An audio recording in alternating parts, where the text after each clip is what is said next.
أعوذ بالله من الشيطان الرجيم. بسم الله الرحمن الرحيم. الحمد لله وكفى، والصلاة والسلام على رسوله المصطفى وعلى آله وأصحابه ومن اختفى. Hörmetlik mümin musulman qarindaşlar, biz bugun Alloh subhanahu va taolaninki muvaffaq qilishi bilan yoshlarga xitob degan darsimizning ikkinchi darsini so'zlaymiz. Biz bu darsimizda dunyodagi har bir insonga qilish vojib bo'lgan, xuddi namoz, roza, ramazon qandoq farz bo'lsa, har bir mu'min musulmonga shundoq farz bo'lgan. Bulubmu navbatdagi yoshlarimizga eng muhim farz bo'lgan bir farz haqida so'zlaymiz. U bo'lsa-mu g'oya, nishon haqida. Biz yoshlarimizga xitob qilib shundoq deymiz: "Sening bu hayotdagi g'oyang nima? Sening bu hayotdagi vujudga chiqarmoqchi bo'lgan nishoning nima?" Biz hammamiz ko'rib turibdik, nurg'un insonlar bor. Bulubmi yoshlarimiz mush o'zining hayotida o'zining yashashdagi g'oya nishonisi yo'q.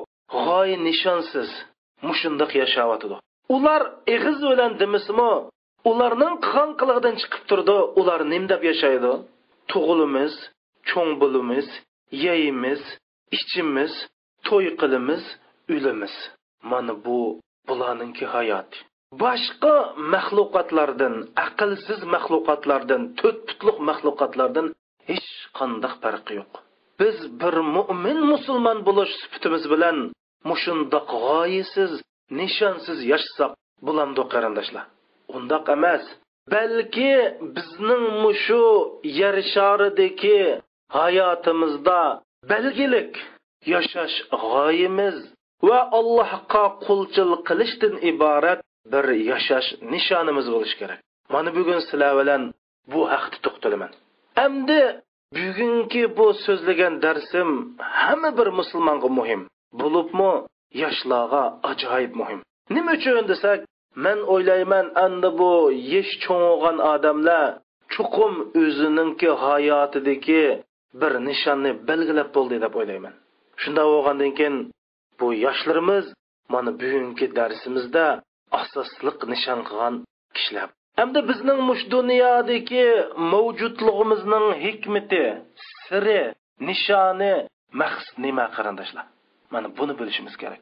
Hamda men sizlarga dedim, har bir mu'min musulmonning mush dunyodagi yashashdagi g'oya nishoni, yashashdagi hikmati va mush dunyoda yashagan ekan chuqum uning bir nishoni, g'oyasi, aniq bir yashash strategik plani bo'lish kerak.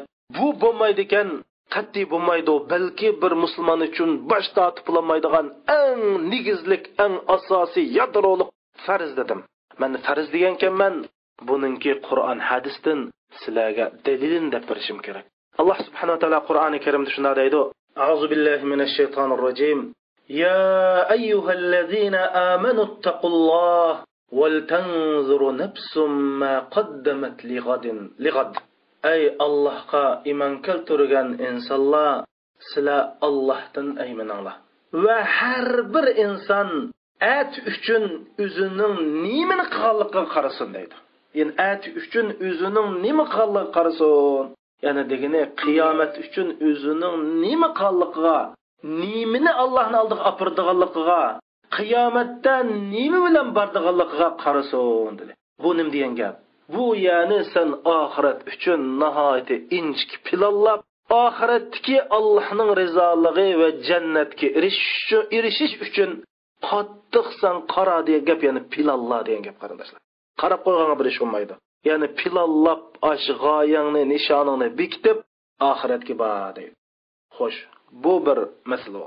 Ikkinchisi, biz har bir musulmonning Allohga iymon keltirish shart. Yani dinning, islomning negizi ham Allohga iymon keltirish. Allohga iymon keltirish deganlik Alloh jalla jalaluhuning go'zal 99 ism sifatiga iymon keltirish deganlik.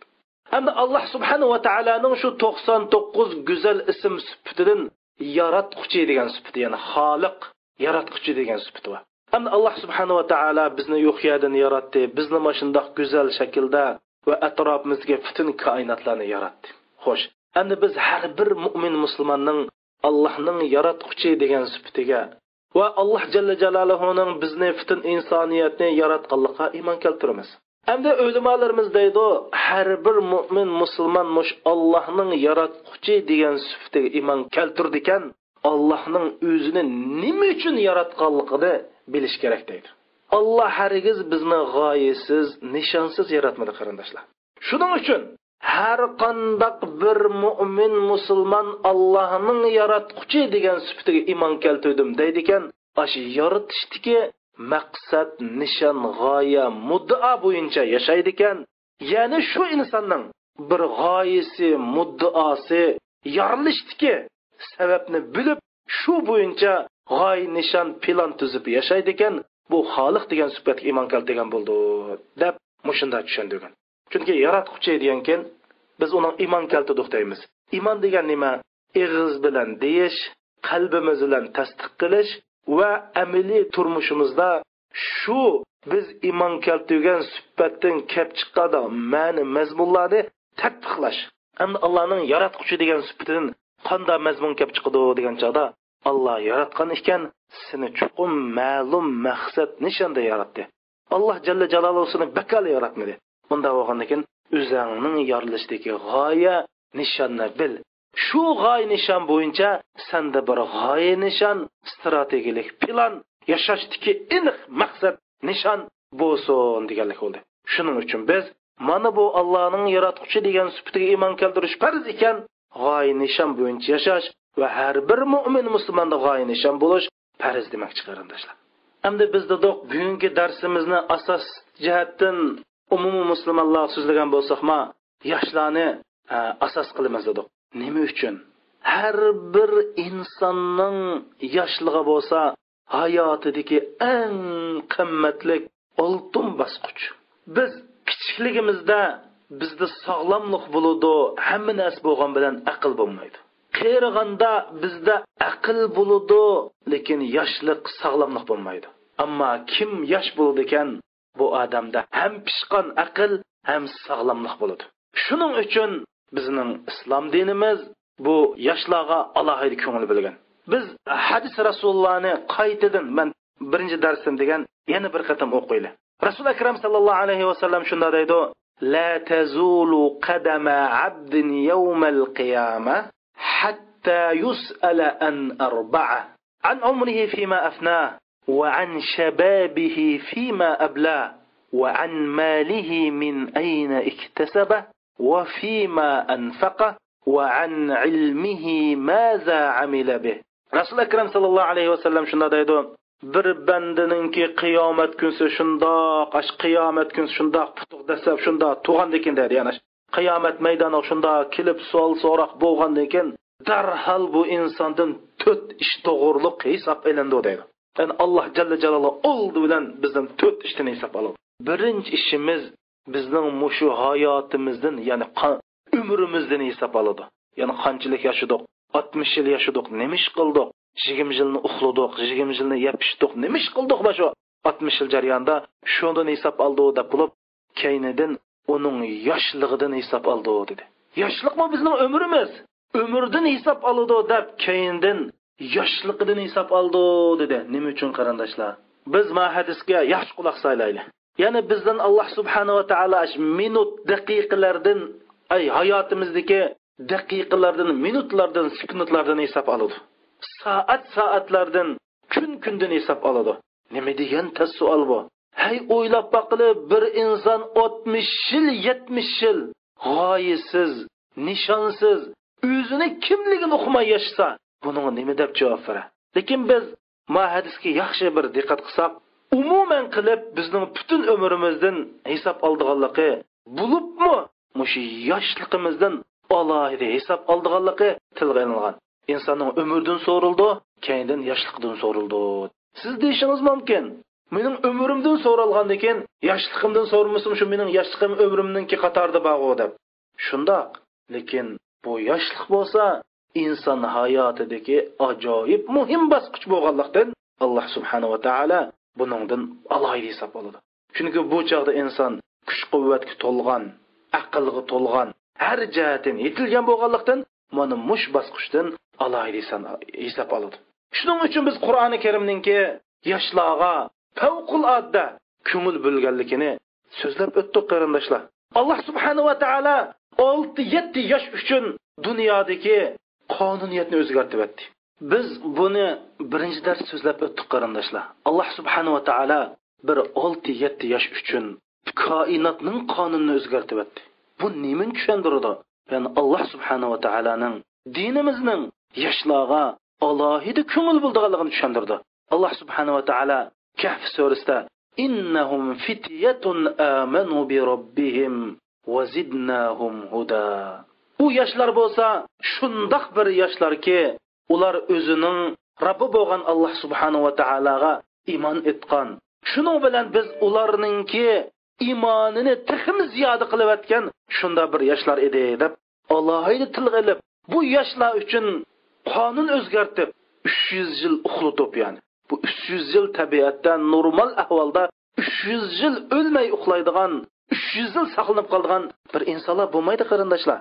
Lekin Alloh subhanahu va taolo mush yoshlarningki islom dinida bularning Allohga bo'lgan iymonining yuzidan, bularningki Allohning yo'lida ko'rsatgan fidokorlikning yuzidan bo'libmi Alloh subhanahu va taolaning biz yoshlarga o'rnak bo'lish uchun Alloh subhanahu va taolaning islom dinidagi musulmon qiz o'g'illarga qanday ko'ngil bildirganligini bizga bildirib qo'yish uchun mana bu Kahf surasida bu yoshlarni alohida tilga oldi va shu qatorda Alloh jalla jalalu mush yoshlar uchun bir koinotning qonunini o'zgartganligini bizga tilga oldi qarindoshlar. Alloh subhanahu va taolo mushu g'orda 300 yil bularni saqlab qoldi. Birdam o'ng'i o'rib, birdam solg'i o'rib, va tarashamsa iza tala'at tazawaru an kahfihim zatal yamin va iza gharabat taqriduhum zatal shimal. Kun chiqsa bularni o'ng tarafga, kun o'lto'si sol tarafga mushunda o'rib, bularni Alloh quyoshdan saqlab qoldi. Biz Ibrohim alayhisalomning qissasini dedik. Alloh subhanahu va taolo Ibrohim alayhisalomni qanday saqlab qoldi?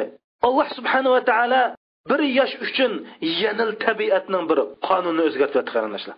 Ibrohim alayhisalom 16 yosh kirgan vaqtida kofirlar tarafidan o'tqa tashlandi. Alloh subhanahu va taolo bu o'tqa nima dedi? Qulna ya nar kuni bardan va salaman ala Ibrohim. Ya'ni biz dedik ay o't sen Ibrohimga suvoq bo'lib bergan va tinch amonlik bo'lib bergan, ya'ni suvoqdan to'ngtib qo'ymagan, tinch bo'lib bergan dedik deb o'tgan kuydirdi, so'yitmaydi qarindoshlar. Ammo Alloh subhanahu va taolo 16 yoshlik bir yosh uchun qanday qildi? Butun koinotning tabiatning qonunini o'zgartirib o'tdi. Bu nimani bildirdi? Bu yanala Alloh jalla jalaluhuning mush islom yo'lida, din yo'lida fidokorlik ko'rsatgan yoshlarga alohida ko'ngil bildirganligini bizga o'rnak qilib ko'rsatdi va shundaqla islomning yoshlarga bo'lgan qarashini bayon qildi. Demak, musulmon yoshlari shuni bilish kerakki, musulmon yoshlar bo'lsa Allohning dargohida nihoyat qimmatlik. Shunda bo'lgan ekan, har bir yosh o'zini salchaqlamasligi, o'zini gunoh ma'siyati bilan bulg'amaslik kerak. Unda bo'lgan ekan, demak Alloh bizni mushundoq alohida qaraydi ekan. Islom bizga mushundoq alohida qaraydi ekan. Rasul akram sallallohu alayhi vasallam yoshlarga alohida ko'ngil bildi ekan. Unda bo'lgan ekan, bizning bu yashagan hayotimizda bir nishon bo'lmas bo'lamdi. Har birimiz o'zimizdan so'rab baqili, bizning hayotimizdagi vujud chiqarmoqchi bo'lgan nishonimiz nima? Bu dunyoda nima uchun yashayman? Men yeyish uchun, ichish uchun, to'y qilib, ondan o'lish uchun yashaymanmi? Bu aqlga sig'amdi. Bir odam yashagan ekan, o'zining nima uchun yashaydiganligini bilmay yashash aqlga sig'amdi. Tug'ilding, maktabda o'qiding, oliy maktabni bittirding, onangdan keyin paloniya xizmatga o'rinlashding, pul topding, to'y qilding, balliq bo'lding, o'lding. Hey, butun hayotlik mushumu qarindoshlar. Rasul akram sallallohu alayhi vasallam nima degan? Sadaqani shabab va kazabani shuyuh deydi.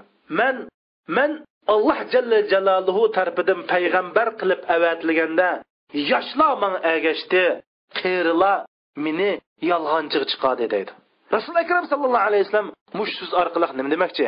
Mush so'z orqali bizga mush islomning koinotda umumlash vazifasi yoshlarning bo'yniga tushgan deb, ya'ni islom dinining mushundaq yer shari umumlashib bizdek dunyoning eng chetida bo'lgan Uyg'ur diyoriga yetishi buni mush yoshlar sabab bo'lgan.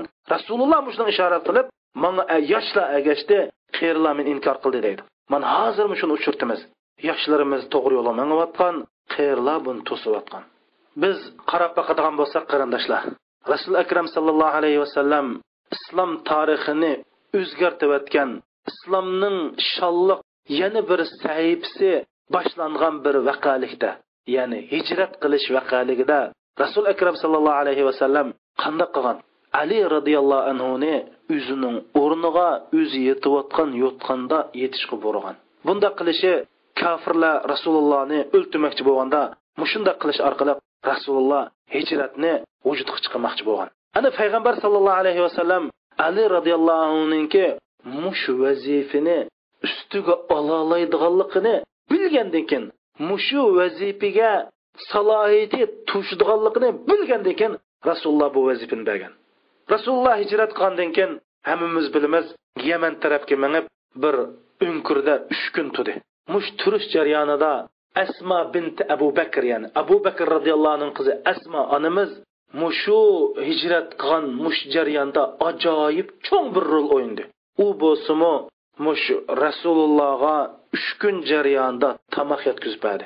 Va shundaqla Makka mushriklari Makkadan nim deyshiyotdi, maxsus axborot egallab Rasulullohni axborot bilan ta'minladi.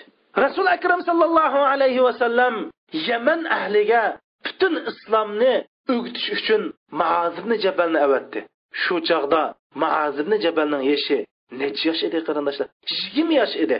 Ammo Asma onamizning yoshi bo'lsa 23 yoshda edi.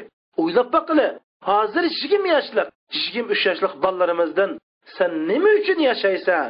Yashashdagi maqsading nima desak, bizning bu yoshlarimiz nima deb javob beradi? Mush savolni 1000 yosh boldan so'rasak, necha persenti, nechisi to'g'ri javob beradi, nechisi qarab tirnag'in tatlab o'ltira qarindoshlar. Men bu Asma onamizning bu Muaz ibn Jabalninki vaqaligini deyish bilan nimani maqsad qilaman qarindoshlar?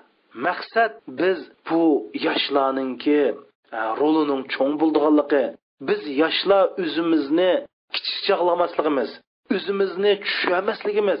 Men taq endi 20 kirdim, endi 18 kirdim, endi taq meni qo'limdan nima ish keldi deb bunda demasligimiz kerak. Biz cho'qim mush qimmatli hayotimizda cho'ng buyuk g'oya nishonlarni hozirdan boshlab bekitib, zodi men nima qila olayman?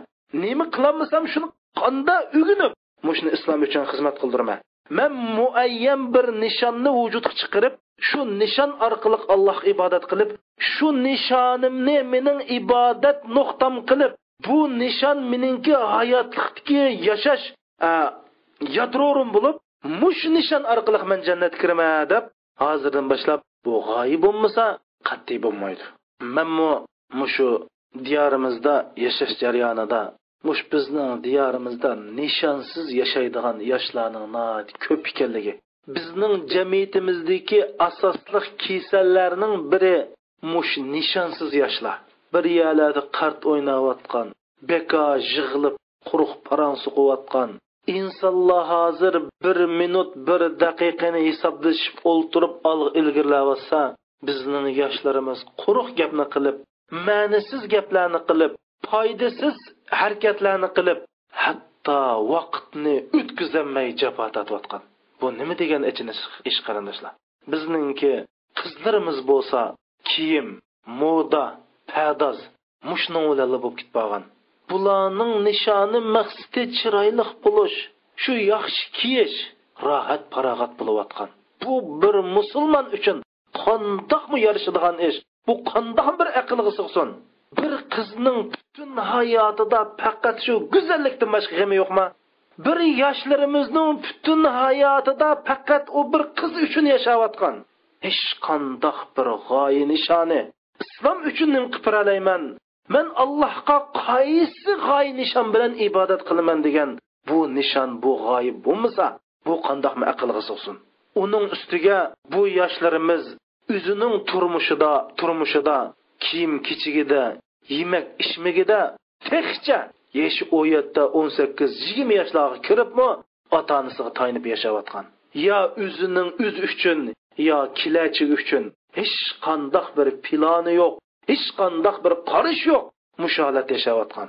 Qizlarimiz bo'lsa 18-20 kirgandan keyin qandoq qilib to'y qilish, eng nochi, eng boy, eng chiroyli, eng qamlashgan sari va mashina va yoshlar bilan to'y qilishdan boshqa nishoni bo'lmagan. Chunki bular cho'ngib qarasa boshqalar shunda qilayotgan. Shuning bilan bularmi hayotlik degan mushunda o'xshaydi deb hayotlikni mushunda tushunib qolgan. Shuning uchun qarindoshlarimiz, biz mandaq hayotimizni bundoq bir bo'shliq bilan o'tkazib, bundoq bir bo'shliq bilan yashasak bo'lmaydi. Bo'shliqni chuqur g'oya-nishon bilan to'ldirishimiz kerak. Biz dinimizni, jamiyatimizni bu asosda hargizmi gullantira olmaymiz. Men bir materialda ko'rdim qarindoshlar. Mushu ijtimoiy fan olimlari bira jamiyatning, bira millatning, bira iqlimninki kelajakda davomlashib taraqqiy qila olamdi, qilamamdi degan tadqiqotida nimaga asosan natija berdi, nimaga asosan o'lchab chiqdi, nimaga asosan shu iqlim, shu jamiyat, shu davlat, shu millatga hukm qila oladi degan vaqtida bular shu jamiyatninki qanchalik davomlasha oladiganligini bir necha ishlar bilan qiyos qilib chiqa oladi. Masalan, bu jamiyat necha yildan keyin vayron bo'ladi, bu davlat necha yildan keyin vayron bo'ladi, yoki bu davlat qancha yil ichida bir gullandi deganni mushni o'lchab chiqa oladi. Bularning shu o'lchagan qatorda bir necha o'lchamlar bor. Shuning ichida eng muhimi shu davrdagi yoshlarning ahvolini, yoshlarning qiziqishini, yoshlarning o'z hayoti tutgan o'rnaklari, bular kimga cho'qinib, kimga ergishib yashaydi, mush bo'yicha o'lchab chiqdi. Agar bu yoshlar g'oyasiz, nishonsiz, o'zining kimligini bilmaydigan mushunda bo'lsa, bu jamiyatning pat arda, ya'ni bir necha yildan keyin vayron bo'lganligi, madaniyat sho'tullardan tushib qolganligini nati inchik hisoblab chiqa oladi. Bu quruq gap emas qarindoshlar. Bu ijtimoiy fan olimlarining inchik analiz qilishi. Bu yoshlarning qiziqishi, ko'ngil bo'lishi, yoshlarningki ahvoli mushning qarab turib hukm qila oladi. Biz masalan bir materialda bir vaqalik so'zlangan. Mush musulmonlar Yevropaninki Ispaniya degan shahrida taxminan 8 asr davri surgan. Endi bular musulmonlar mush yashash 8 asr Yevropaning Ispaniyada yashash jarayonida bu Ispaniyani shundoq ilmiy jihatdan, diniy jihatdan, madaniyat jihatdan, hamma jihatdan ajoyib gullantirib, dunyoda butun musulmon kafir e'tirof qilingan eng yuksak bir davlatni qurib chiqqan. Birinchi bo'lib dunyoda oliy maktablar shu yerga qurilgan. Dunyoda birinchi bo'lib oliy maktab Ispaniyada qurilgan.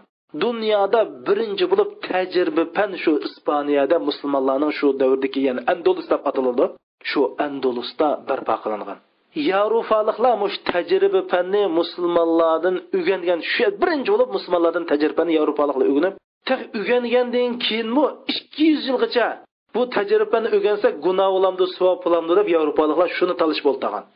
Musulmonlar mushundaq gullanib oltin davrida yashayotgan bir vaqtda Portugallar musulmonlarning mushu Yevropada, Andalusda mavjud bo'lib turishiga qattiq norozilik, ya'ni chidamay mushundaq turgan vaqtda, shuning uchun bular qandoq qilib bu musulmonlarni Yevropadan arab dunyosiga, ya'ni haydab o'tib qo'g'lab o'tishni planlagan. Hamda shu vaqtning o'zida yoki harbiy jihatdan yoki hech qanday bir kuch yetmaydi. Shular qanday qilgan bu Portugallar? Ular shu Andalusdagi, Ispaniyadagi musulmon yoshlarining nima qiziqadiganligini tadqiq qilgan. Shuning bilan ular mushu Ispaniyaga, ya'ni Andalusga mushu maqsadda jasuslarni avatgan. Shundan shu kunlarda bir jasus bir musulmonlarningki yoshlarininki yig'ilgan yer kelib, shunda qarab tursa 2 yosh talishib, gap talishib shunda qilib ketganda, Şunlar xoşal olub, endi musulmonlar o'zaro urushib, endi chataq chiqadigan shaydo deb nemishdi deb berib surishti qilsa, bu ikki musulmon mohiyatda Sahih Buxoriyning hadislarini shu haqda talishib, hadis haqida talishib, mushundoq jangi jidal qilganligini ko'rgan. Ko'rib ular qaytib berib, ma ummat, ma millat hozirgacha bularni qo'g'lab chiqarib bo'lmoqda. Yana bir yildan bir necha yildan keyin jasuslik kirib qarasa, yoshlar yanala ilm ustida, din ustida mushundoq yanala bir musulmon yoshlari xos holatda yashayotganligini ko'rib, yana bir qatam umidsizlangan holatda qaytishgan. Bir necha yil o'tgandan keyin kelib yana qarasa, shuning bilan mushu bir jasusning gapkanda bu. Bir yosh yig'lab o'ltirgan. Sen nima deb yig'laysa desa, meni qiz do'stim tashvatdi degandan keyin jasuslari hamda bizningki musulmonlar ustidan g'alaba qildigan vaqtimiz kelibdi deb mushu haqda o'ziningki boshliqlarga doklad bergan. Shuning bilan degandek mush asriga kelgan vaqtida musulmonlarning Yevropadagi mavjudligi oyoqlashgan deb mushunda bir voqelikni bayon qilgan. Demak, mush ish bo'lib 25 yildan keyin musulmonlarning Yevropada hech nimasi qolmay, balki qo'y qilib bo'g'izlangandek bo'g'izlanib turgan qarindoshlarimiz. Demak, yoshlarda bir g'oya nishonning qandoq bo'lishi bir millatning kelajagini belgilab berdi degan gap. Shuning uchun bizningki har bir musulmon qiz o'g'illarimizdan so'raydigan gapimiz, sizning mush hayotda nishoningiz, g'oyangiz bormi yo'q? Har bir musulmon yoshlarimizda aniq bir g'oya nishonning bo'lmasligi, shu yoshning iymonining ojizligi, himmat irodaning yo'qligi, o'zida bir ishonchining yo'qligi, bu yoshlarda bir o'rnakning yo'qligi, bu yoshlarda go'zal orzu umidlarning yo'qligini bildirdi. Mushu Ibrohim ibn Adham degan bir islom tarixida mashhur bir shaxs o'tgan, ham olim, ham zohid, ham mujohid, katta bir zot o'tgan. Mushu zotningki tarjim holida mundaq bir vaqalik bayon qilingan. Ya'ni mush zotningki mushu hayotida tubdan o'zgarish bo'lishga sabab bo'lgan bir vaqalik bayon qilingan. Bu vaqalikda bu yoshdaydi. Men mush yoshchig'imda aka nihoyatda o'yin tomoshaga amroq mushundoq bir odam edim deydi. Shu kundil o'ynab, etimga minib, chirpib, ovlab, xalqlarning qizlariga chaqchaq qilib, mushunda yuradigan bir yosh edim deydi. Bir kun shunda o'ynab ketib olsam, bir yashangan boy etimninki yugini tutib olib, "Man qara" dedi. Shundan qarasam, "Hey Ibrohim, sen mushunda qilish uchun yaratilganmiding? Allah subhanahu va taolo seni mushunga buyurganmidi? Sen Allah subhanahu va taolo faqat o'ynash uchun mushunda hayotini hech qanday ma'nisiz o'tkazish uchun yaratganmidi?" deb men mushunda degan deydi. Demak, mana mush ish bu zotningki hayotida cho'ng ta'sir ko'rsatgan bir so'z ekan. Hamda demak, biz yanil deymiz qarindoshlarimiz, savolni davomli qo'yamiz. Sadi biz nima uchun yaratildik?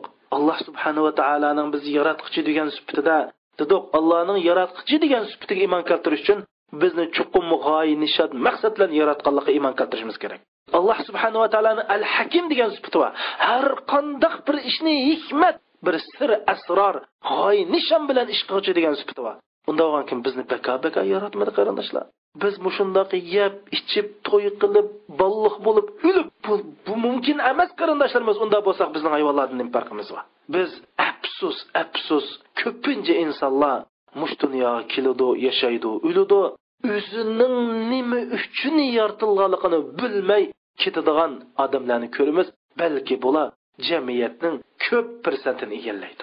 Shuning uchun dinni bilmagan, Allohning hidoyatini bilmagan nurg'un mashhur shaxslar har xil gaplarni qilgan. Masalan, Aflotun nim degan. Aflotun deydi, Alloh subhanahu va taolo bu olamni yaratdi, undan keyin unutilib qoldi. Bu olamni yaratib qo'yib, Alloh unutib qoldi. Shu insonlar o'zaro datalash qilib, bir-birini o'ltirib, shuna qaram-qanch qildi deb mana mushunda bir qarashni o'tirib qo'ygan. Masalan, arab dunyosida donglik bir shoir bor, Ilya Abu Madin deydigan. Bu odam nim deganisa, "Ji'tu la a'lamu min ayna walakinni ataytu." Men bu dunyoga keldim, lekin nerdan keldim bilmayman.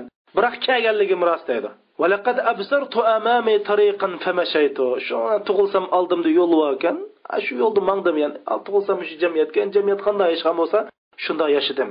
وَسَأَبْقَى صَائِرًا إِنْ شِئْتُ هَذَا أَمْ أَبَيْتُ. Mayli men xolamay bu yo'lda chuqur menishim kerak.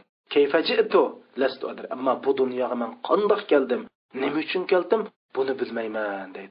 Mana bu dunyodagi hidoyatni bilmaydigan falsafashunoslarning, ba'zi mashhur odamlarning gapi g'oyasiz, nishonsiz. Nima uchun keldi, qanday keldi, nerdan keldi, nega bordi, o'zining yorlishligi g'oyi nima, buni bilmaydi qarindoshlar. Shu qatorda men bir qatimliq shu Amerikadagi bir demak bu mana bu bularning hayotlik falsafasi. Ya'ni hech qanday g'oya, hech qanday nishon yo'q. Ammo bu har qanday bir yosh o'g'il qiz musulmonlarimizga yarashadigan gap emas bu qarindoshlar. Bu bizga faqat yarashmaydi. Alloh subhanahu va taolo bo'lsa bizga bir g'oyani qilib berdi. Alloh Qur'onda bizga aniq bir g'oya nishonni bekitib berdi. Nima dedi? "Va ma xalaqtul jinna wal insa illa liya'budun." Men mayli insonlar bo'lsin, mayli jinlar bo'lsin, faqat ularni menga ibodat qilish uchun yaratdim dedi. Ya'ni Alloh yaratishdagi g'oya nishonni aniq deb qo'ydi. Demak, ibodat bo'lsa, mush dunyoda Allohni rozi qilish uchun yashash. Ya'ni siz mush dunyodagi har qanday bir ishingizda Alloh rizoligi uchun yashashni g'oya nishon qilsangiz, siz o'zingizdagi g'oya nishonni vujudga chiqargan bo'lasiz. Demak, biz bir aqllisi mush dunyoda biz o'zimizga bir g'oya tiklaylik qarindoshlar. Bu g'oyamiz nima bo'lsin? Bu g'oyamiz men mush dunyoda mayli 10 yil yashay, 20 yil yashay, 30 yil yashay yoki mening zotimish oxirgi tiniqimgacha mayli mening mush bir necha kun umrim qolgan bo'lsin, buni bilmayman. Mening g'oyam Alloh subhanahu va taolani rozi qilish uchun yashash degan bir g'oyani o'zimizni tiklaylik qarindoshlar.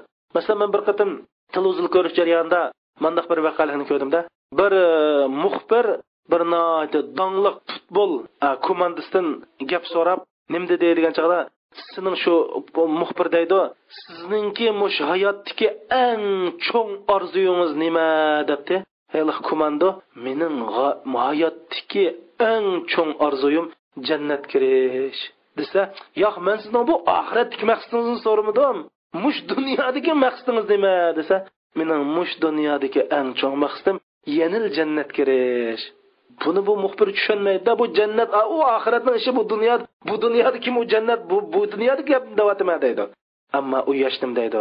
Mening mush dunyodagi maqsadim, mush dunyodagi g'oyam, nishonim jannat kirish. Demak, unda sen topni deb o'ynaysan. Bu top bilan jannatning nima aloqasi bor ekan? Men har bir topni tepgan vaqtida Alloh rizoligi uchun tepaman. Men mush orqali, mushu top tepish orqali pul topaman, kambag'allarga yordam qilaman, musulmonlarga shon sharaf akilma, men mushu orqali musulmon yoshlarningki tan harakatiga bo'lgan qiziqlik qo'zg'ayma deb bir necha gaplarni qildi qarindoshlar. Demak, o'ylab boqila, hammamizning navbatida qo'ldan nima kelsa shu ishni g'oya nishon qilib, men mush ish orqali mushni voyaga yetkazib Alloh rizoligiga erishma deb bizning g'oyamiz bo'lish kerak. Men bir qatimliq mushu televizor ko'rish jarayonida Kuvaytlik bir odamdan muxbir so'radi. Sening g'oya nishoning nima desa, haliq odam nima deb javob berdi bilamsizlar? Mening g'oya nishonim 1 million odamni qori qilish, ya'ni Allohning kalomini yodlatish debdi. Sen hozirgacha qanchalik odamga Qur'on yodlatib bo'lding desa, 150 ming odamga Qur'on yodlatib bo'ldim. Lekin mening g'oyam 1 million odamga Qur'on yodlatish deydi. Mana bu dunyoda mushundoq o'zininki gadiniga mushundoq yuksak buyuk g'oyalarni atgan odamlar bor. Dunyoda shundoq odamlar borki, o'zi bir odam turib 1000 odamning, balki 100 ming odamningki ishini qiladi. Ba'zi odamlar borki, bir odamning, yarim odamning, bir erkakning 4dan 1ning qonishini qila olmaydi. Ba'zilar 0 qarindoshlar. Unda bo'lgan ekan, siz zoda nim bo'lmoqchi? Hey jinim qarindoshlarim, mush Umar ibn al-As radhiyallohu anhu mush Misrni fatih qilgan vaqtida askarlar lozim bo'lib Umar ibn al-Xattob radhiyallohu anhu ga 4000 askar bilan yordam qilishini talab qilgan. Umar radhiyallohu anhu 3000 askar 3000 bir odam 3000 bir askar avatgan. Ya'ni 4000 askar talab qilsa 3000 bir askar avatgan. Avatib shondan avatgandan keyin bu Umar ibn Asman 4000 odam talab qilsam sizlar 3000 bir odam avatiblar degan keyin 3001dagi 3001 odamning ichidagi birisi 1000 odamga to'g'ri keladi. U bo'lsa-mu Qaqa ibn Amr. Mush Qaqa ibn Amr bir odam bo'lgan bilan 1000 askarni ishini qiladi. Alloh bilan qasamki, Qaqa ibn Amrning jangdagi Allohu akbar degan ovozi 1000 askarning ovozidan nochi deb degandek bu urush boshlanib, musulmonlar Misrning eng mustahkam qo'rg'onlaridan bisib o'tib Misrni fath qilgan. Biz bu dunyoda yashaganmiz qarindoshlar. Bo'lsak bizmi ashundaq 1000 odamning 10,000 odamning 100,000 odamning ishini qilib yashaylik. Hech bo'lmaganda bir erkakdek yashaylik. Ammo yerim erkak, bir erkakning 3dan biri, bir erkakning 4dan biri, balki 0 erkak hisoblanmaydigan, odam hisoblanmaydigan odamning qatorida yashamayli. Ular kimlar desa, g'oyasiz, nishonsiz odamlar. Demak, hayotida nishoni g'oyis bo'lgan yosh bo'lsa, bu haqiqiy bir musulmon yosh. Kimning hayotida aniq g'oya nishoni bo'ldi ekan, buning vaqti nihoyatda qimmatli bo'ldi. Buning bo'sh baka o'tkazadigan vaqti bo'lmaydi. Biz bir misol so'zlaylik qarindoshlar. Bir kichik bola bor ekan. Ana bu kichik bola bo'lgan ekan, albatta ota-onasi bu bolani maktabga yo'yatadi. Lekin bu bola maktabga berishni xohlamay yig'laydi. Ota-onasi majbur maktabga yo'yatadi. Ota-onasi faqat beshida qarab o'ltisi muzokara qiladi. Chunki uning faqat o'quvchisi yo'q. Maktabdan qochadi. Shunda qilib, shunda o'qib boshlang'ichni o'qiydi, to'liqsizini o'qiydi, to'liqni o'qiydi. Shundan biri oliy maktabdan bitkizdi. Bu oliy maktabdan bitkizgan keyin ani qilib bir xizmatga o'rinlashadi. Andan keyin biri xizmat o'rinlashgandan keyin az to'liq pul topadi. Pul topgandan keyin hatto o'zining xohlagan xizmatiga o'rinlasha olmaydi. O'zining xohlagan xizmatini topolmaydi. Pul topib bo'lgandan keyin to'y qiladi. U to'y qilgandan keyin shu qizni shunda tashqi shakliga qarab oladi. Buning nima to'y qilishlik maqsad nima, u qanday qizni tanlash uni bilmaydi. Shunda qilib bir necha balliq bo'ldi, bir necha yil yashaydi. Ondan keyin men balaning g'ami tushib pul topman, balarimni qilmaydi, shunlar o'ladi. Men hayot mushuna bilan tugaydi. Balki mushxildik yashaydigan odamlar bo'lsa, hayotlikda ajoyib ko'p. Bizning yoshlarimiz hozir chet ellarga chiqib o'qiyotdi. İchkirlarda, oliy maktablarda, oliy ilm yurtlarida bilim olyotdi. Ammo ulardan mush hayotdagi nishoni, g'oyang nima desa, ularning mush hayotdagi shu o'qitish cho'ng g'oya nishon bir yaxshi bir xizmatga o'rilish, xizmat, to'y qilish. Mushu sening nishoning bo'lib qolsa, bizning holimiz hozirgidek bo'ladi.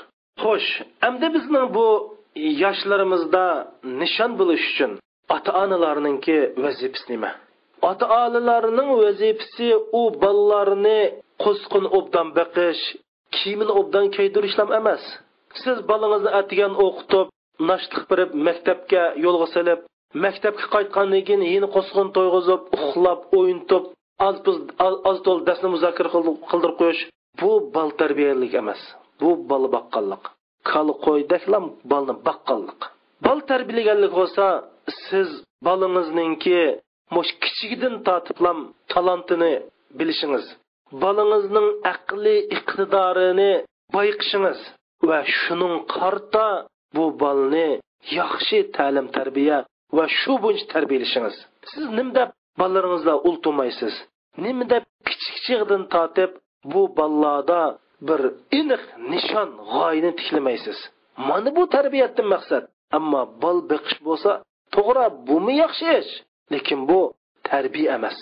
Biz odatda bir oddiy bir shirkat bo'lsa, bu shirkatga ichki siyosat bekitildi. Ichki nizomnoma bekitildi. Bu nizomnomada birinchilik bu shirkatning nishoni, vazifasi o'ttirib qo'yildi. Har qanday shirkat kirsak, shu shirkatning loyihasida shu shirkatningki nishon g'oyasi o'ttirib qo'yildi. Andan keyin biz shu shirkatningki liptqichi qoyili har bir ishxonaga tomlariga qarasak, shu bir taxtalarga shu shirkatning shu nishoni, g'oyasi, vazifalari mushta yozilgan bo'ladi. Demak, bir shirkat chig'ida mushundaq bir vazifa, bir g'oya, nishon ustiga qurildi. Masalan, aytaylik, mushu Sony shirkati. Bu Sony shirkati yapıllıqlar qurgan şirket bo'lib, bu şirket o'zininki ishki loyihasini yozgan vaqtida birla g'oya nishon qilgan. Siz bu g'oya nishonning nimaligini bilamsizlar qarindoshlar? Ularning g'oya nishoni mush yapıllıqlarning mahsuloti dunyo bozorida birinchi numurliq mahsulot qilamiz deb g'oyasi mush bo'lgan. Endi mush shirkat qurilib bir necha yilgacha bu shirkatni hech kim bilmagan. Endi hozir soni shirkatni bilmaydigan odam bormi? Allah subhanahu va taolo yaratgan bir inson bu shirkatdan nechasi buyuk, nechasi ulug'. Allah subhanahu va taolo yaratgan mush buyuk bir inson o'zining mush hayot dunyodagi nishonini, g'oyasini bilmasa bo'lamdi. Bu shirkatlar har bir yig'in ochgan chog'da, har bir murosimda, har bir o'ltirishlarda mush shirkatningki asosli mush vazifasini, g'oyasini o'zining a'zolariga asiltib turdi. Buni qanday qilib mush nishonga yetish uchun davomli izlanadi. Plan loyihalarni tuzaydi qarindoshlarimiz. Ondan keyin buning shirkat a'zolari qo'shilgandan keyin buni qanday qilib vujudga chiqarish ustida izlandi. Ammo biz nima ish qilyapmiz? Biz musulmon yoshlari nima ish qilyapmiz? Hozir dunyoda 1 milliard 600 million musulmon bor. Mushulardan sening g'oyang, nishoning nima deb so'ralsa, qanchalik odam javob beradi? Javob berganlarning ichida qanchalik odamning javobi to'g'ri chiqar qarindoshlar. Alloh subhanahu va taolo Qur'oni Karimda innalloha la yughayyiru ma biqaumin hatta yughayyiru ma bi anfusihim. Har qanday bir qavm o'zini o'zgartmaydi ekan, Alloh subhanahu va taolo u qavmning ustidagi baloyi, ofat, musibatni o'zgartmaydi dedi. Biz bugundan boshlab aqallisi nurg'un musulmonlarimiz balki hozirgacha o'ziga ne buyuk, yuksak g'oya nishonlarni tuzab bo'lgan bo'lishi mumkin. Ammo men bilib turibman, ko'pincha yosh musulmonlarimizning hozirgacha aniq bir g'oya nishon, plan, loyihasi yo'q. Mana hozirdan boshlab bu g'oyani bekitishimiz kerak. Biz o'zgarishimiz kerak. Biz yoshlarimiz 30 ga borgan, 35 larga berib qolgan, 40 larga berib qolgan, lekin texcha bir aniq nishon g'oyamizni turg'izmagan. Biz bunda yashasak bo'lmaydi. Balki biz bu yoshlarda g'oya nishonning yerimini vujudga chiqarib bo'lgan va qog'inni vujudga chiqarish yo'lida yashayotgan bo'lishimiz kerak. İnsan jismidagi eng qimmatli organ bo'lsa, shu insonning mingisi. Biz bu mingini, bu kallani ishlatmasak, xohlagancha shunda tashlab qo'ysak, bo'lamdi qarindoshlarimiz. To'g'ri, biz bu hayotimizda normal boshqa odamlar yashagandek yashashimiz kerak. Lekin biz bilan boshqalarning o'rtasida birli farq bor. Bizning farqimiz bo'lsa, bizning mush hayotimizdagi butun yashashdagi g'oya, maqsad, nishonimiz Alloh subhanahu va taoloni rozi qilish. Men bo'lay, siz bo'lay, bizningki ota-onamiz, mol-mulkimiz hammamiz Allohninki. Biz faqat Allohga ibodat qilamiz. Chunki Alloh subhanahu va taolo bizni mush g'oya, mush nishon uchun yaratgan. Bizni Alloh subhanahu va taolo Alloh jalla jalaluhu tunish va shu Allohga ibodat qilish uchun yaratgan. Biz shu Alloh subhanahu va taologa uchrashganga qadar mana mush g'oya nishon bilan yashaymiz. Mening hayotimdagi eng cho'ng nishonim bo'lsa Alloh subhanahu va taolo. Men boshqa hamma ishlarni mush buyuk g'oya nishoning ostiga qo'yib turib, Rabbim taolaning rizoligiga yetkichilik mushunda yashayman. Men agar bir o'quvchi bo'lsam, eng yuksak olim bo'lib, mushu ilmim bilan ummatga foyda yetkazib va mush ilm orqali Allohning rizoligi uchun yashayman. Agar men Qur'on yodagan qorilardan bo'lsam, men Qur'onni yodagan qorilar ichidagi birinchi numurli qori bo'lib, mushning bilan ummatimga foyda yetkazib, men mushunda yashayman. Agar men tijoratchi bo'lsam, haloldan tijorat qilib, tijoratchilar ichidagi birinchi numurli tijoratchi bo'lib, pul milimni Alloh rizoligi uchun xashlab, men mushunda uchun yashayman. Demak, biz ash qo'limizdan nima kelsa, nimani qila olsak, shu ishni voyiq yetkazib qilib, shu ishimizni g'oya nishon qilib, mush orqali mush ishni Alloh ko'rsatgan bo'yicha voyiq yetkazib qilib, men mush ishda birinchi numur bo'lib, eng oldin qatorda bo'lib mushunda yashab Alloh rizolig'i uchun yashayman. Mayli doktor bo'lay, men nima bo'lay, shu ishni puxta qilib, shu ishni voyaga yetkazib, shu ish orqali Alloh rizoligini izlayman deb bizda mushunda g'oya nishon bo'lish kerak. Ammo hozir zamon taraqqiy qilib, mush g'oya nishon tuzashning o'zi bir ilmga aylandi qarindoshlar. Hozir yana har xillik olti qalpoqlik plan tuzash o'rniga voy dunyodagi ajoyib bo'lib ketdi qarindoshlar. Hozir plan tuzash uchun planlayapti xalqlar. Bizgacha Qur'oni Karim 1400 yil burun ya ayyuhallazina amanu taqulloh wal yanzur nafsum ma qaddamat lighad. İnson qiyomat uchun, at uchun o'zining nima qilganligiga qarasin. Ya'ni sen kelajakda nima qilsa, planingni o'ttirib qo'y deb Alloh subhanahu va taolo. Qur'oni Karimdagi eng go'zal vaqalik, eng go'zal qissa deb atalgan bir sura bor. Alloh subhanahu va taolo nahnu naqussu alayka ahsanal qasas. Ey Muhammad, biz sana eng go'zal vaqalikni bayon qilib beramiz dedi. Yusuf surasi eng go'zal vaqalik bayon qilingan sura deb ataldi. Bu surada nima bayon qilingan qarindoshlar?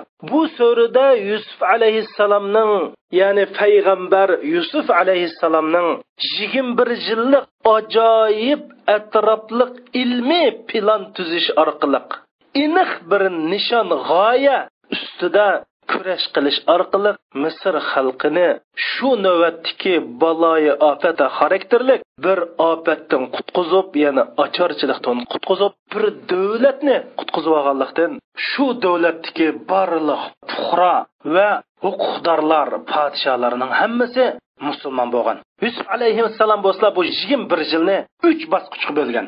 Bu 3 bosqichni Qur'oni Karimda bayon qilib, Alloh subhanahu va taolo shunda deydi: أعوذ بالله من الشيطان الرجيم قال تزرعون 7 سنين دأبا فما حصدتم فذروه في سنبله إلا قليلا مما تأكلون. Yusuf etti 7 yil üzüldürmeyi terikçilik kılınlar. Olgan husulunlardan yiyiş üçün az bir kısmını adalığandın taşkıra qip qog'inni boshqa bilan qo'yinglar. Ya'ni bu 7 yillik plan. Bu 7 yillik planda Yusuf alayhisalom ularni voy bizningki uylarimizda bizning bug'doylar saqlaydigan iskilotlarimizda bug'doy bog'i demay, davomli tirishib, terib, mahsulotni ovutib, nihoyat tirishchilik bilan ishlashga. Oningdan keyin bu yeb ishib qog'inni bu 7 yil ichida endi buni ambarlashtirish kerak. Buni shashqonga berib atmay, buzib atmay, ichib qo'ymay, sesitib qo'ymay saqlash kerak. Buni qanday qildi? Qanday saqlashni o'rgatdi? Uni sil adolamay, pokizlamay, boshqa bilan qo'yinglar dedi. Mana shu vaqtdagi eng shu zamonga mos ambarlashtirish texnikasi edi. Qarayli qarindoshlar, bu bir gigant iqtisodiy plan. Bu planni dedi 3 bosqichdan tarkib topdi. Birinchi bosqichda ishlab chiqarishni oshirish va mush birinchi bosqichlik 7 yil jarayonida qanday ishiltishni yetaklash, ya'ni butun xalqqa osh qo'ymay, shu davlatdagi hamma odamlarga tang bu oshliqni yetkazish. Ikkinchisi bo'lsa, shu jarayonda mushu saqlash siyosatini bekitdi. Ondan keyin nima dedi? Ya'ti min ba'di zalika sab'un shidadun ya'kulna ma qaddamtum lahunna illa qalilan mimma tuhsinun. Shuningdan keyin qahatchilik bo'lgan 7 yil keladi. Bu yillarda ilgari to'plangan ashliqlardan uruqliq uchun saqlab qo'yilgan az bir qismidan boshqasini yeysizlar. O'ylab boqinglar qarindoshlar. Anadan keyin birinchi xil planida ashliq o'xshaydigan mahsulotni obdan bo'lgan yil bo'lganlikdan ishlab chiqarishni obdan ep berib, taqit ishlariga ambarlashtirish ishlarini atrofliq 7 yil buni qilamiz dedi. Uningdan keyin 7 yilda qahatchilik bo'ldi. Bu joqda taptakshi uruqliqni ep qilib, bu 7 yilda ambarlashtirilgan bug'doyni yeysizlar. Ondan keyin o'ylab boqinglar, uruqliqni ep qo'yishni unutib qolmanglar dedi. Chunki bu qahatchilikdan keyin yana mo'lchilik yillar bo'ladi.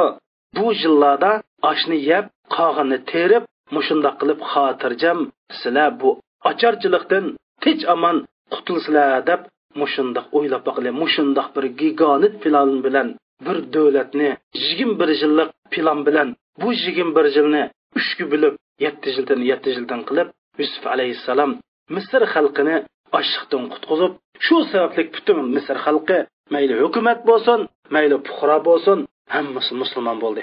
alloh subhanahu va taolo bu surani Qur'oni Karimdagi eng go'zal qissa dedi. Mana bu suraning go'zalligi butun surada bo'lsa-mu, mana bu Yusuf alayhisolamningki bir planlashi, 21 yillik aniq nishon g'oya tikilishi bu suradagi go'zallikning eng mujassamlashgan bir qismi. Biz bu oyatlarni o'lganlarga sakrat tushib qolganlar o'qimaymiz.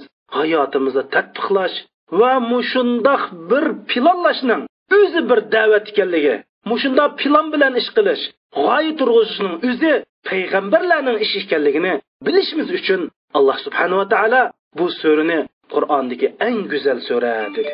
Bizmi yashagan ekanmiz, ma'lum vaqt ajratib, o'zimizning imkoniyatini, o'zimizning yashayotgan muhitni, o'zimizning nima qila oladiganligini o'zimizni obdan bilib, shuning yarasha chuqur bir g'oya nishon bo'lishimiz kerak. Bizningki g'oya nishonimizning yuksakligi bizning kimligimizni aniq bekitib beradi. Shuning uchun siz bir odamning kimligini bilmoqchi bo'lsangiz, uning g'oya nishoniga qarang. G'oya nishoni u odamni aniq aks ettiradigan bir aynak.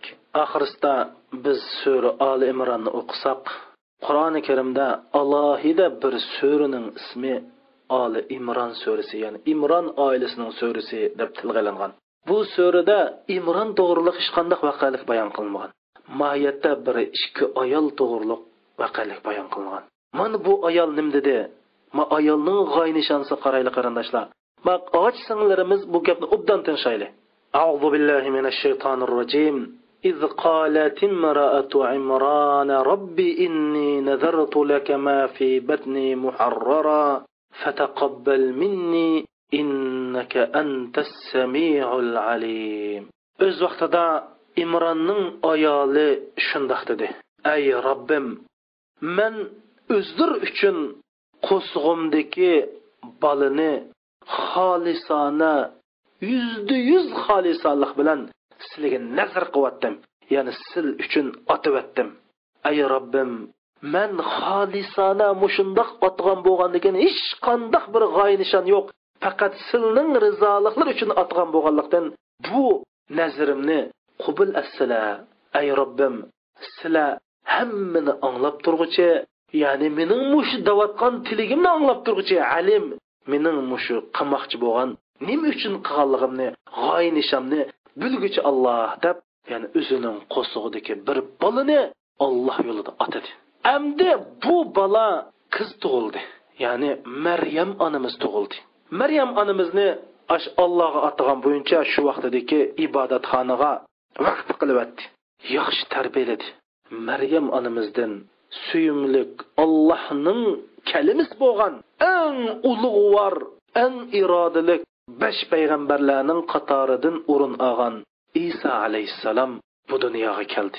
Mana bu onaninki g'oyasining nishonining aniq bo'lishi, g'oyasining nishonininki yuksak bo'lishi, bu onani mushundoq Qur'oni Karimda bir suraning ismini egallaydigan Rasululloh bo'lsa, bu dunyodagi eng katta ayollar Imronning ayoli deb ataydigan mushundoq shon sharafga, Qur'onda tilga ilinadigan shon sharafga, dunyo ayollarining ichidagi eng yuksak, yaxshi, eng imonli ayol deb mushundoq sharaflik ayollardan o'rin olishga nima muvaffaq qildi? Mana bu g'oya nishon bu ayolni mushaga yetkazdi.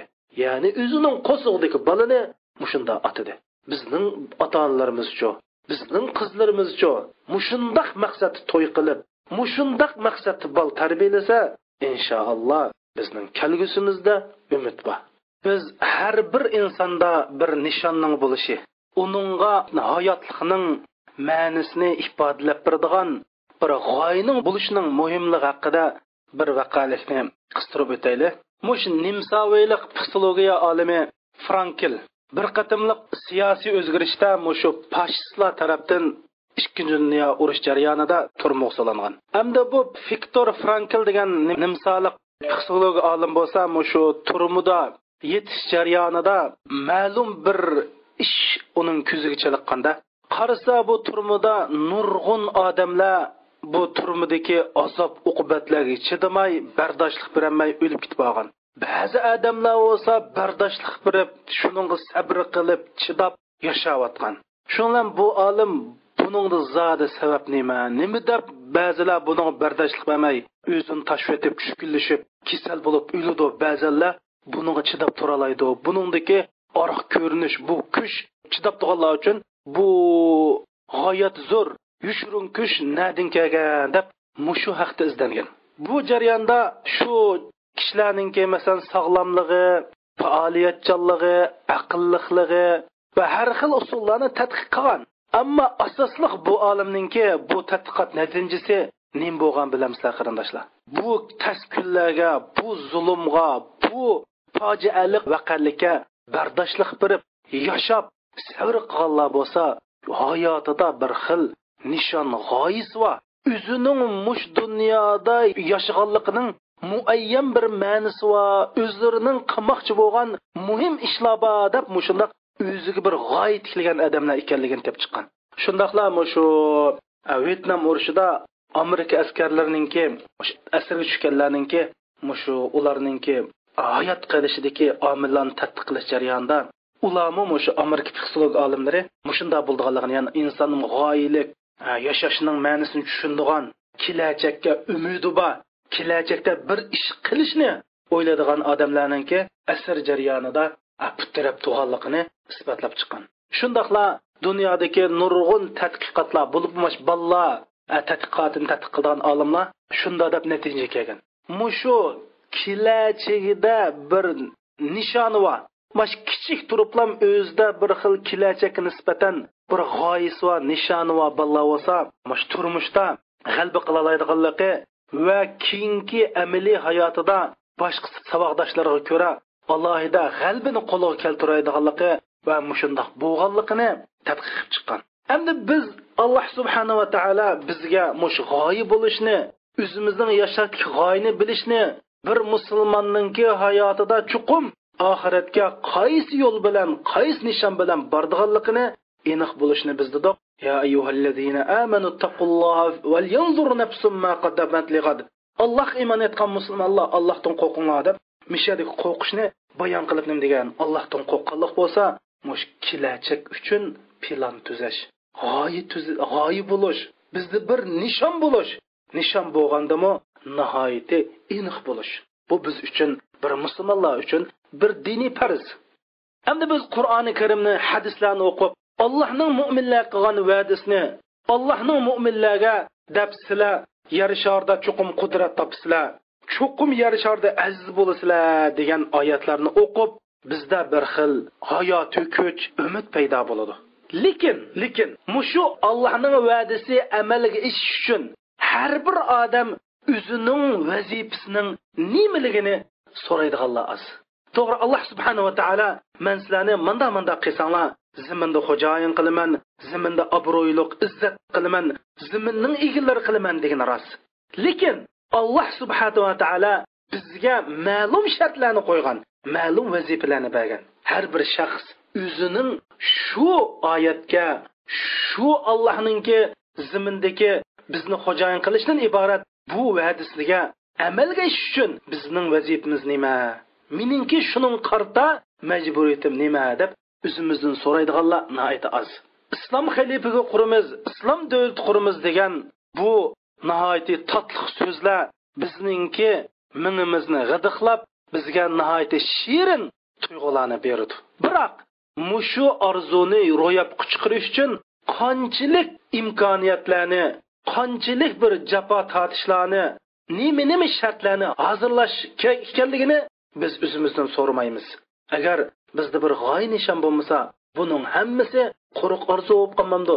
Islom dunyosidagi giganit olim Hasanul Banna rahmatulloh alayh shunday deydi: har bir xalif qurmoqchi bo'lgan musulmon oldi bilan bu xalifalikni o'zining qalbiga qurish kerak.